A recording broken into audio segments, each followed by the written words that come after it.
पक्ष ने ये प्रश्न उठा था कि अनेकत्ववादी प्रतिपक्षियों से युक्त एकत्ववादी तुम हो, इसलिए तुम शंका का निर्णय नहीं कर सकते हो। तो सिद्धांत ने क्या कहा ये अच्छी बातें हैं। स्वस्ति अयनम एतदेव में स्वस्ति अयनम, अरे बहुत अच्छा हुआ है, यही कल्याण का मार्ग है। तो अर्थ कल्याण का मार्ग है, लेकिन अच्छी बात है। सामान्य अर्थ करोगे तो अच्छी बात है, ये हमारा लिए कल्याण है, मंगल है। अब देखो हम कैसे आपसे जीतते हैं, कैसा उत्तर देते हैं और कैसे हम जीते हैं। अतो जैस्यामि सर्वान, अब हम कैसे आपको जीतते हैं तो उसका हम आरंभ करते हैं। ऐसा आरंभ किया, ठीक है ना? मिला, पाठ मिला जी जी। हाँ, थोड़ी सी ऊपर से स एव तु स्यात्। हाँ, हम तो आरंभ करते हैं, लेकिन होगा तो वही है जो हम चाहते हैं। जैसा हम चाहते हैं होगा तो वही है, क्योंकि दो पक्ष हैं। आप चाहेंगे कि आपका सही और हम चाहेंगे हमारा सही। ये चाहेंगे वो आप जो बोल रहे हैं वही सही है, और हम बोलेंगे हम जो बोलते हैं वही सही है। कल हम बता रहे थे ना कि अहंकार ये जो है, हाँ, कल शाम का सत्संग में बता रहे थे, अपना अहंकार को लेकर के आदमी मेरा ही सब सही समझता है, और उसमें उसकी धीरे धीरे धीरे आस्था हो जाती है, निष्ठा हो जाती है। अब उसको तोड़ने के लिए वो चाहता नहीं है, यही उसका अहंकार है। परिवर्तन नहीं चाहता है। कोई चीज कहा तो उसको वापस लेने के लिए नहीं चाहता है। बोल दिया, मुंह से निकल गया, बस वही होना चाहिए, यही अहंकार है, ठीक है ना? और धीरे धीरे ये क्या होता है ना, बार बार बार बार उसको स्वस्थ से विचार करते आस्था हो जाती है, निष्ठा हो जाती है उसमें। अब निष्ठा होने के बाद जैसे धर्मराज युधिष्ठिर है, वो धर्म को नहीं छोड़ने के लिए नहीं चाहते हैं।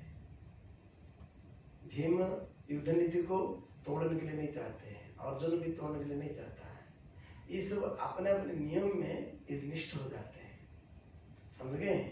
तो जो प्रश्न पूछने वाला है वो हराने के लिए चाहता है, और जो उत्तर देने वाला वो जीतने के लिए चाहता है।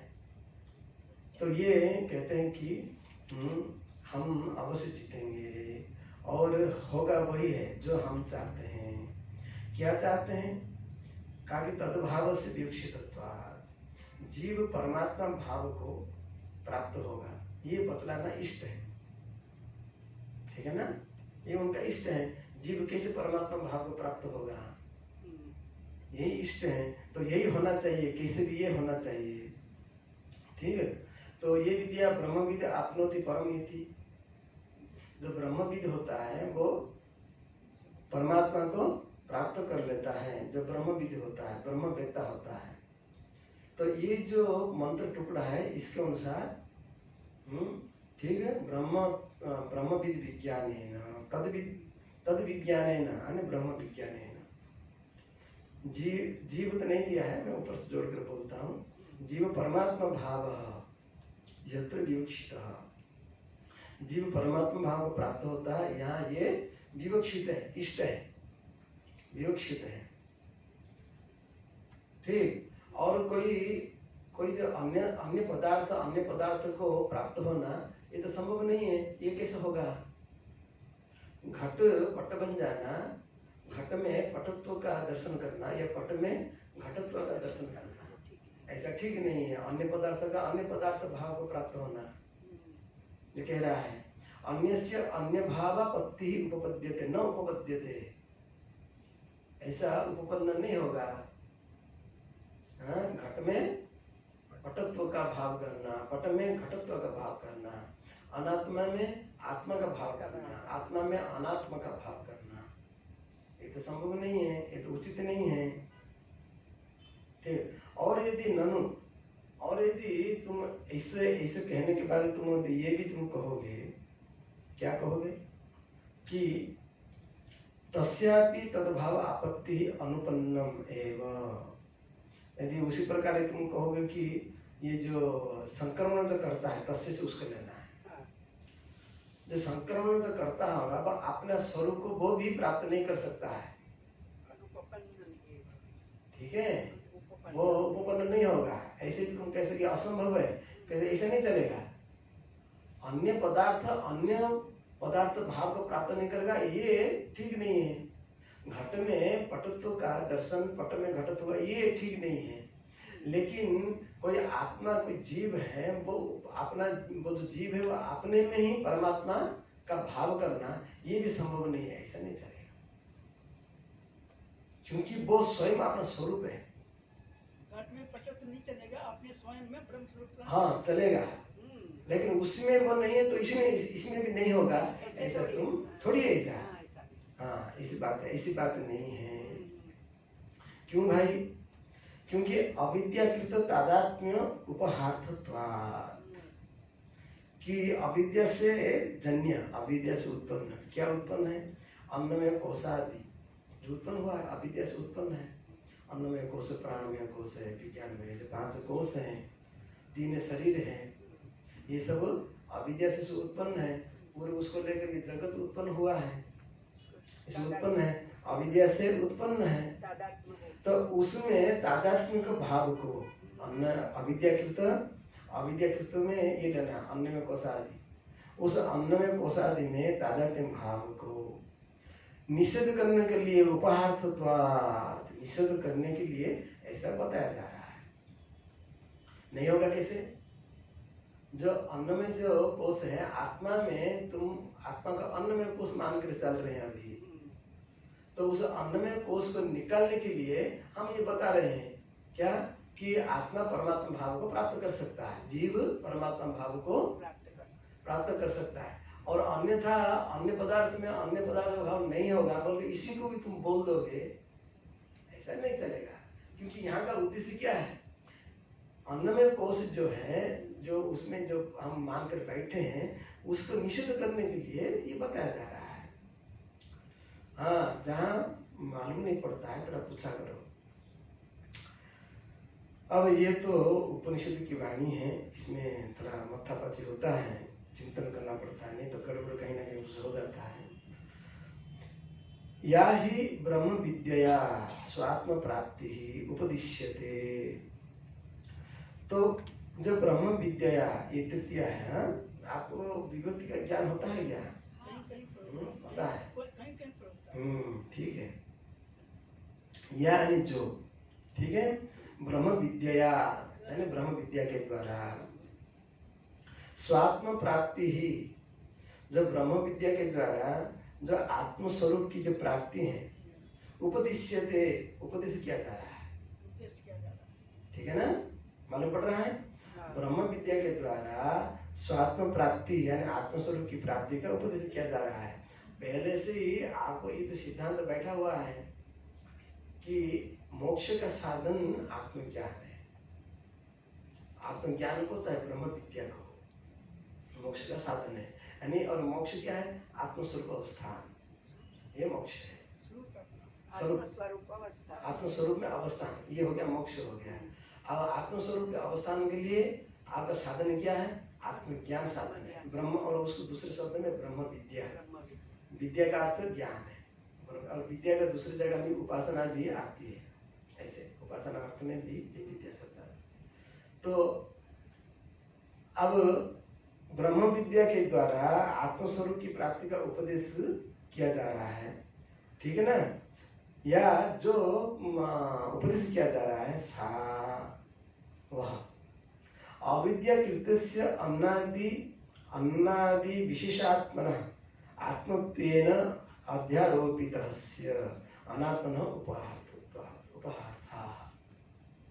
कि कहा कि ये जो ब्रह्म विद्या के उपदेश किया जाता है, वह क्या है? अविद्याकृतस्य अन्नादि, अविद्या ऊपर में जो चर्चा की है, अविद्याकृत जो अन्नमय कोशादि, तो वो कोशादि में आत्मत्वेन अध्यारोपितः, आत्मरूपेण अध्यारोपित, जो आरोपित हुआ है, तो अनात्मा का निषेध करने के लिए ये उपदेश किया जा रहा है। नहीं समझे? सामान्य स्टेटमेंट में आपको मैं बोल दूं सीधे सरल शब्द में, अविद्याकृत जो अन्नमय कोश रूप अनात्मा का निषेध करने के लिए उपदेश है। क्योंकि हम इसको ऑलरेडी पहले से इसको हम अन्नमय कोश मान कर चल रहे हैं, स्थूल शरीर मान करके चल रहे हैं। हमको जीव को परमात्मा स्वरूप में अवस्थान करने इसी उपदेश किया जा रहा है। ऐसे तुम बोलो, ये इसीलिए उपदेश किया जा रहा है कि अन्नमय कोश को निषेध करने के लिए। अन्नमय कोश का यदि निषेध हो जाता है, स्थूल शरीर का यदि निषेध हो जाता है, तो आप आत्मस्वरूप में अवस्थान कर सकते हैं। अब ये जो निषेध है, तो आप निषेध कैसे करोगे? ये साधना है। अन्नमय कोश का निषेध करने से आप आत्मस्वरूप में अवस्थान करेंगे। जब तक अब अपने आप को मैं अमुक हूँ, समूह में राम हूँ, मैं श्याम हूँ, मैं ब्रह्मा है, मैं श्याम हूँ, आप करते रहेंगे, आप अपने स्वरूप में कैसे अवस्थान करोगे? ये तो संभव नहीं है। जब आप अपने स्वरूप में अवस्थान करना चाहते हैं, तो ये जो जहां जहां हम लटके हुए हैं, अन्नमय कोश में लटके हुए हैं, प्राणमय कोश में लटके हुए हैं, जैसे आपको थोड़ी सी साधना में थोड़ी सी ध्यान में बिठा देता हूँ, बिठा करके आप सांस लीजिएगा, सांस छोड़िएगा। ये पहले स्टार्टिंग ऐसा हो रहा है। यदि उसमें यदि आपका माइंड यदि कंसंट्रेशन हुआ, तो होगा क्या होगा? तो आपका जो दूसरा चिंतन नहीं होगा, वहां लटक जाएंगे। हाँ, क्या बोल रहे हैं? अटक जाएंगे। हाँ, आप उस सांस में लटक जाइएगा, और यह अन्नमय कोश छूट जाना चाहिए, अन्नमय कोश का भान नहीं होना चाहिए। आप देखिएगा, जैसे हम बोल रहे हैं, कोई चीज बोल रहे हैं, आप बिल्कुल तड़ाक के आप वो कंसंट्रेट करके सुन रहे हैं, देख रहे हैं। अब तुरंत जब आप थोड़ा, अरे मैं कहाँ बैठा हूँ, थोड़ी अब हिल जाएंगे, आपको लगे अरे मैं यहाँ बैठा था भाई। आपको उस समय में अपना शरीर का भान नहीं होता है। कभी कभी फिल्म हॉल में जब हम चित्र देखते हैं, कोई किसी विषय में लटक जाते हैं, तो अच्छा जो बड़े बड़े ऑफिसर लोग भी, उनके आंखों में आंसू आ जाते हैं देख कर, जैसे राम जी का सीता का प्रसंग हो या कोई भी ट्रेजेडी सीन हो। यदि जब वो मैं ऑफिसर हूँ, जब वो भान होता है उनको, तुरंत वो डर जाते हैं, कहाँ भाई कोई इधर देखते उधर कोई देख रहा है क्या लगता है। इसका मतलब जो है, हम अपने आप हम खो जाते हैं, हमको भान नहीं होता है कि कहाँ बैठे हैं, क्या देख रहे हैं, हम थोड़ी समय के लिए हम भूल जाते हैं। ओके, ये होता है। और ये साहित्य दर्शन का ये कहना है। साहित्य दर्शन में जैसे अपना वेदांत दर्शन एक हुआ, जैसे न्यायिक दर्शन है, वैशेषिक दर्शन है, ऐसा साहित्य भी एक दर्शन है। साहित्य दर्शन में जब हम चरित्र सुनते हैं, उसमें भी हमारा तादात्म्य हो जाता है। राम जी जब अयोध्या छोड़कर जाते हैं, सारे प्रजा जो रो रहे हैं, दशरथ जी का जब भाव है, उसमें हमें ऐसा हो जाता है। जब हम देख रहे थे भी, यही अपने साधारण सदन के मल्लेश्वर विश्वनानंद जी, तो इस काशी में बैठ करके हम देख रहे थे, महाभारत शायद उस समय की बात है। तो उस समय में बड़े बड़े महात्माओं के आंखों से भी आंसू आ जाती है, आंसू आ जाती है। अब वो अपने को रुका नहीं पाते हैं, भूल जाते हैं कि मैं कोई मंडलेश्वर हूँ, इतने बड़े ज्ञानी पुरुष हूँ, भूल जाते हैं। तो ये भी एक समाधि की स्थिति है। हाँ, ये समाधि है। क्यों? समाधि का अर्थ क्या होता है? समाधि आप अन्नमय कोश को, स्थूल शरीर को भूल जाना, अपने स्वरूप में अवस्थान करना, एक समाधि, अपने शरीर को भूल जाना। ऐसे फिल्म चरित्र भी वो देखते समय भी तो उसी प्रकार हो जाता है। इसलिए साहित्य दर्शन हिसाब से वो भी एक समाधि अवस्था है। हाँ, तो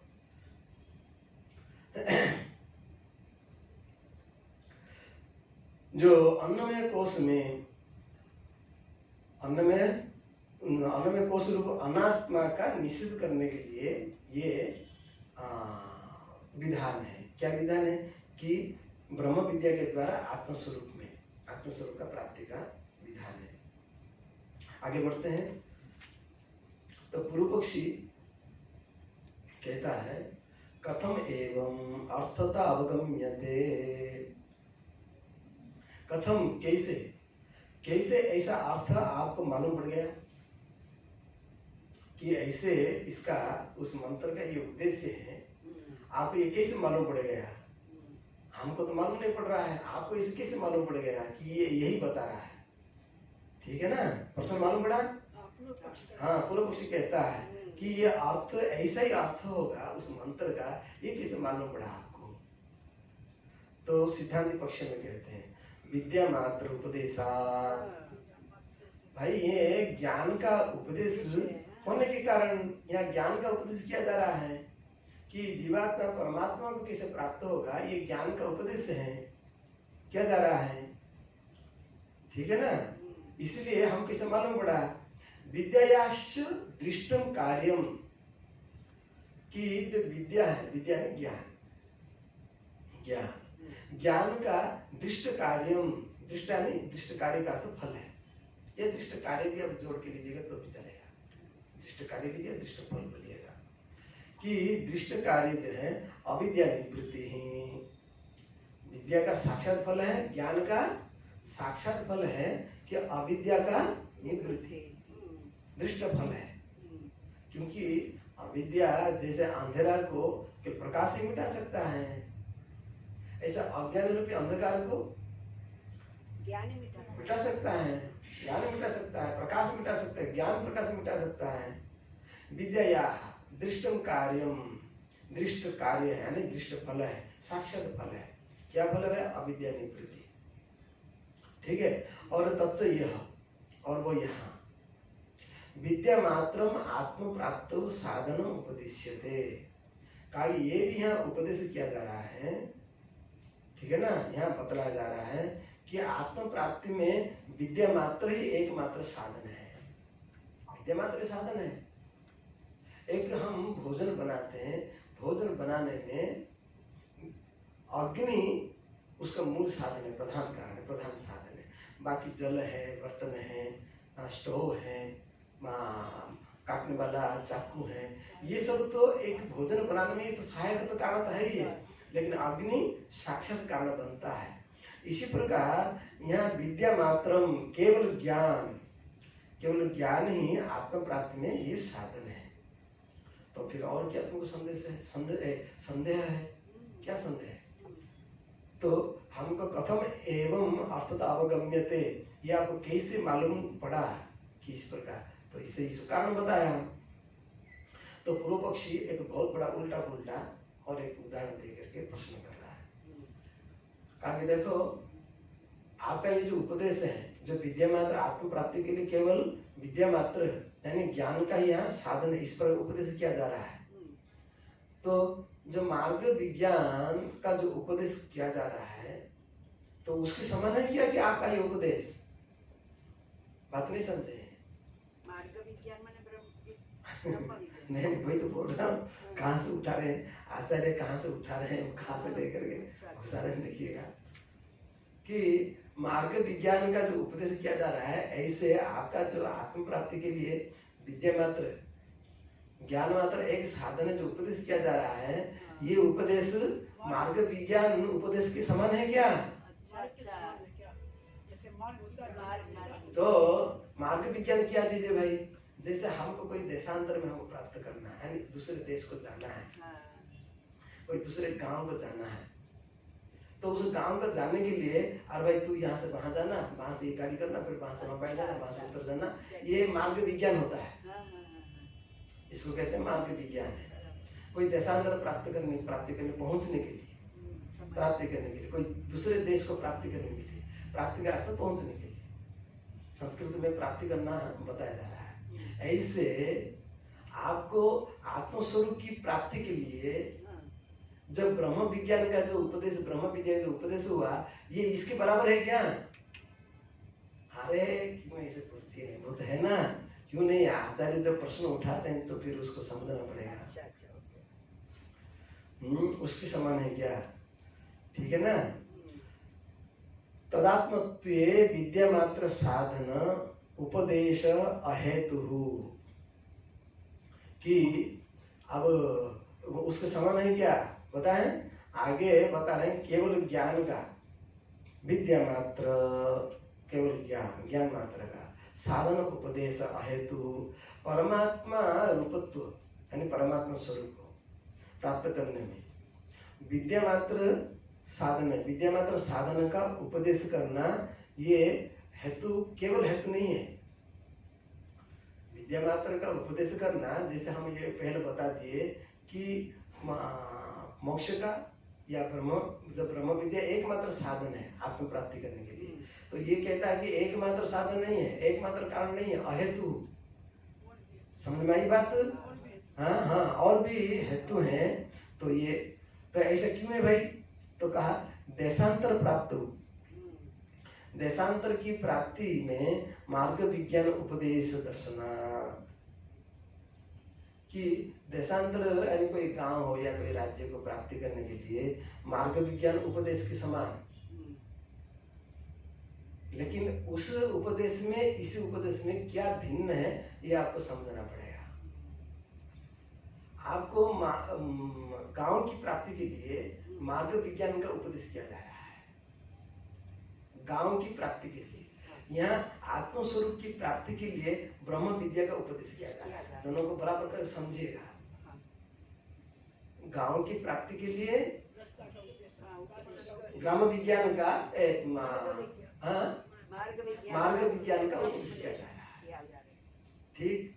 और वहाँ गांव की प्राप्ति और यहाँ आत्मा की प्राप्ति के लिए क्या उपदेश किया जा रहा है? ब्रह्म विद्या उपदेश किया जा रहा है। तो जो दृष्टांत दिया जा रहा है और जो दार्ष्टान्त है, तो दृष्टांत ऐसा देना चाहिए, दार्ष्टान्त को समझने के लिए दृष्टांत दिया जा रहा है, और तुम तो उल्टा पुल्टा कर देते हो। क्यों?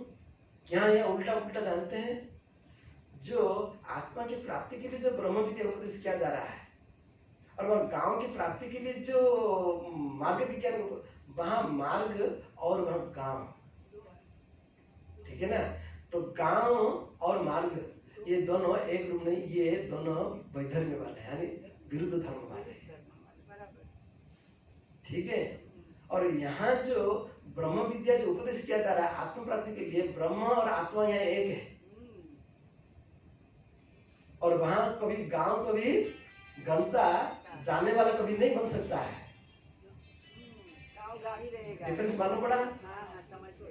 हाँ, गांव की प्राप्ति के लिए मार्ग विज्ञान बताया जा रहा है। तो यहाँ जो मार्ग विज्ञान और जो गांव है, तो ये मार्ग विज्ञान यानी जाने वाला जो रास्ता है, ये एक नहीं है, ये एक नहीं है। और दार्ष्टान्त में क्या है कि ब्रह्म विद्या उपदेश किया जा रहा है आत्म स्वरूप को प्राप्ति करना, आत्मा और ब्रह्म ये दोनों एक ही है, ओके। इसीलिए आगे उसको दिखा रहे हैं, न ही ग्राम एव गंता इति चेत्। तो ऐसी अवस्था है ग्राम गमन करने वाला नहीं हुआ करता है, जो गांव है और जो गमन करने वाला, जो उसको उपदेश किया जा रहा है जिसको, तो ये दोनों एक नहीं होता है, ये कभी एक नहीं होता है।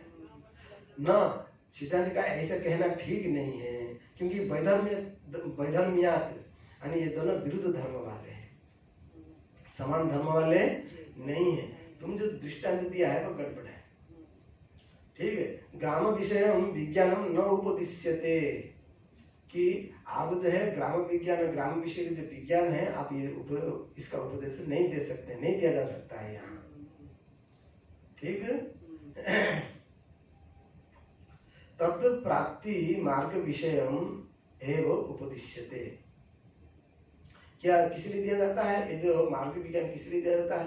केवल उसके गांव को प्राप्ति करने के लिए मार्ग का विज्ञान बताया जाता है, लेकिन यहाँ ऐसा नहीं है।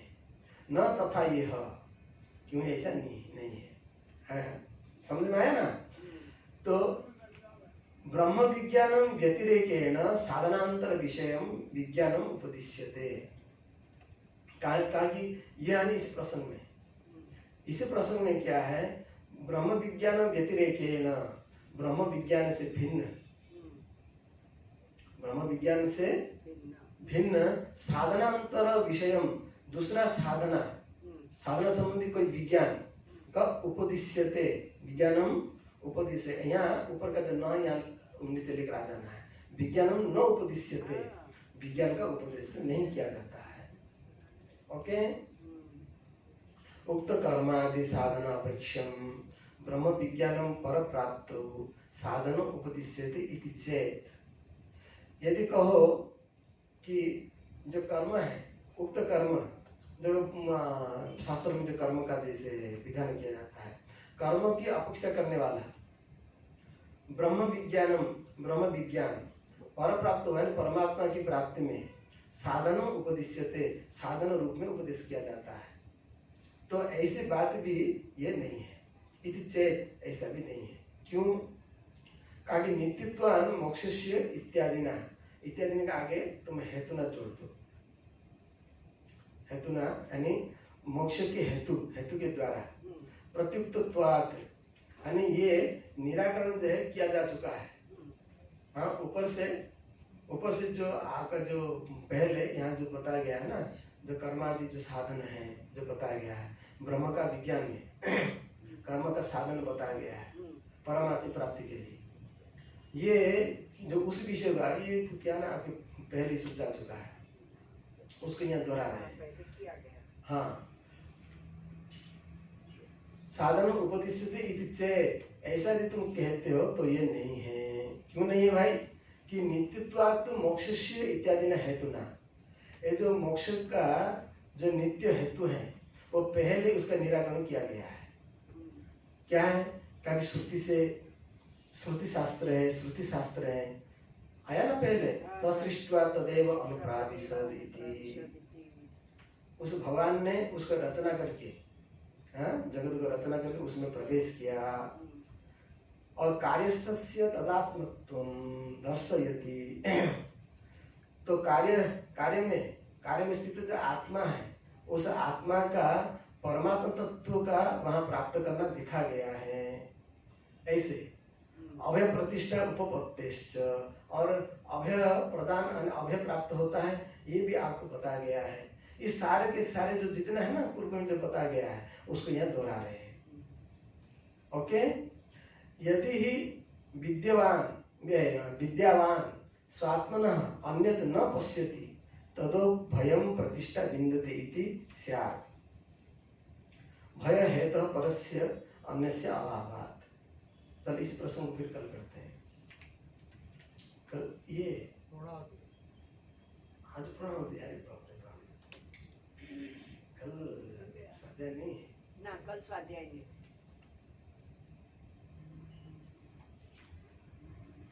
थोड़ी सी हाँ ना, थोड़ी चिंतन करना पड़ता है तो चीज आगे, तो कल ले नहीं सकते ना।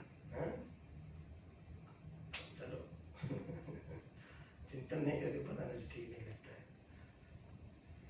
ओम पूर्णमदः पूर्णमिदं पूर्णात् पूर्णमुदच्यते पूर्णस्य पूर्णमादाय पूर्णमेवावशिष्यते। ओम शांति शांति शांति। शंकरं शंकराचार्यं केशवं बादरायणं सूत्रभाष्य कृतौ वन्दे भगवन्तौ पुनः पुनः। ईश्वरो गुरुरात्मेति मूर्तिभेदविभागिने व्योमवद्व्याप्तदेहाय दक्षिणामूर्तये नमः। ओम शांति शांति शांति। ओम नमः पार्वतीपतये हर हर महादेव। ओम। पूज्य महाराज जी के पुनित श्री चरणों में सभी की ओर से वंदन करते हुए आनंद भी व्यक्त करते हैं कि बहुत ही सुंदर इससे प्रातः गुरु गीता की बात हम सुन रहे हैं, जो कल जिस प्रवचन की पूर्णाहुति होगी, और उसी को आगे बढ़ाते हुए ऐसा लग रहा है कि तैत्तिरीय उपनिषद में भी एक आत्मा और ब्रह्म की जो बातें गुरु द्वारा होनी चाहिए उसका पूरा प्रमाण पूज्य महाराज जी ने यहाँ 10 दिवसीय, ऐसे देखा जाए तो स्वाध्याय 9 दिवसीय स्वाध्याय में प्राप्त हुआ। महाराज जी को जितना हम दर्शन और आशीर्वचन उनसे लेते हैं तो लगता है कि ऐसी निर्मल धारा बहुत ही सुंदर इससे महाराज जी ने जो ग्रहण किया है वह प्रेम का ही शायद सौभाग्य है कि पूज्य महाराज जी यहाँ पधारे और हमें यह सब जितनी भी बातें बताई, जितना ज्ञान हमें प्रदान किया वह ईश्वर की बड़ी मेहरबानी है और गुरु कृपा ही है। दूसरी बात यह भी है कि उन्होंने ध्यान भी सिखाना शुरू किया, जो कई सत्संगी उसमें बैठते हैं। अभी स्वाध्याय में भी ऐसा लग रहा है कि कुछ खुट रहा है, महाराज जी के हिसाब से चिंतन होना चाहिए। ऐसे कल रविवार है, अगर सभी को ठीक लगे और महाराज जी अगर थोड़े समय पहले प्रातः प्रवचन की पूर्णाहुति कर दे तो ध्यान भी हम सीखे, जो चिंतन के लिए भी थोड़ा बहुत समय निकाल कर 9:15 तक हम समाप्त करें। उसके बाद जो भी हमारे शांति पाठ वगैरह जो भी होता है उसको हम करें तो महाराज जी को भी संतोष होगा और हमें भी संतोष होगा। तो ऐसी मुझे महाराज जी से प्रार्थना करते हुए आप सभी की तरफ से मुझे महाराज जी को वंदन करते हुए ओम ओम ओम।